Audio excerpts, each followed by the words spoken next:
Nunca broma, ni que desgastan, Cristo, y cosas para manifestar de Dios. Lectura de las cartas a San Pablo, a cristianos de Corinto.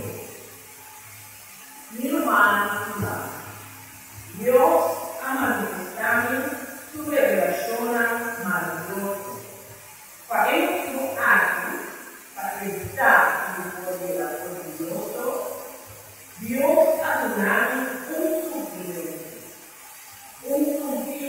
mitad de mitad, un mensajero de Satanás y más importante, al no y la prohibición.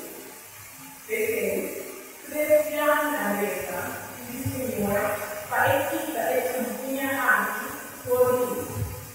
Pero Señor ha contestado, mi gracia es suficiente.